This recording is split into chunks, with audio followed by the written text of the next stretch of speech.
अभी हाल ही में इजराइल ने यमन के हूती विद्रोहियों पर जोरदार हमला किया था। इजराइल ने बताया था कि हमले में यमन के ज्यादातर हिस्से पर कब्जा किए गए हूती संगठन, सैन्य प्रमुख और प्राइम मिनिस्टर को भी निशाना बनाया गया।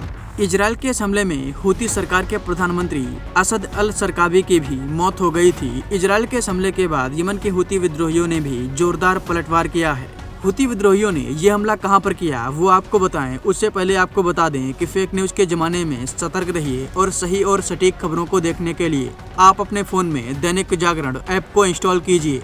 यहाँ आपको सही और सटीक खबरें मिलेंगी। इसके साथ ही आप दैनिक जागरण के इस पेज को भी लाइक और सब्सक्राइब करें। चलिए वापस अपने टॉपिक पर आते हैं। यमन के हूती विद्रोहियों ने सोमवार को दावा किया कि उन्होंने लाल सागर में सऊदी अरब के तट पर एक तेल टैंकर को निशाना बनाया। हूती विद्रोहियों ने इस तेल टैंकर पर एक मिसाइल दागी, जिससे इस अहम समुद्री मार्ग से गुजरने वाले जहाजों पर उनके हमले फिर से शुरू होने की संभावना है।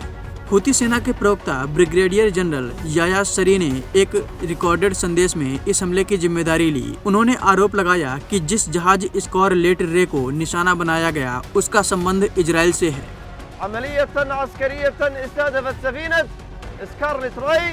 ब्रिटिश सेना के पश्चिम एशिया में नौवहन पर नजर रखने वाले United kingdom maritime trade operations centre ने पहले बताया कि एक जहाज ने सऊदी अरब के तट पर पानी में धमाके की आवाज सुनी गई। नवंबर 2023 से दिसंबर 2024 के बीच हूती विद्रोहियों ने गाजा पट्टी में इजराइल हमास युद्ध के कारण 100 से अधिक जहाजों को मिसाइल और ड्रोन से निशाना बनाया। हूतियों के नए हमले ऐसे समय पर हो रहे हैं जब इजराइल हमास युद्ध में संभावित नए युद्ध विराम पर अनिश्चितता बनी हुई है। इजराइल ने पिछले हफ्ते यमन में कई हवाई हमले किए थे, जिसमें हूतियों के प्राइम मिनिस्टर और कई कैबिनेट के मंत्री मारे गए थे।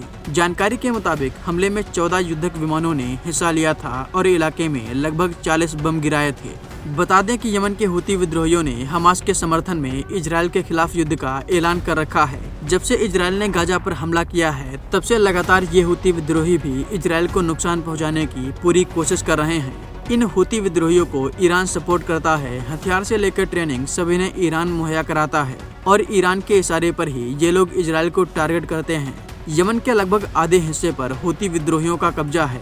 इजराइल इनसे काफी दूर है, इसलिए ये लोग इजराइल की जमीन पर तो हमला नहीं कर पाते, लेकिन ये लोग लाल सागर से गुजरने वाले जहाजों पर हमला करते रहते हैं और अब इसी वजह से इजराइल ने इन पर हमला किया है।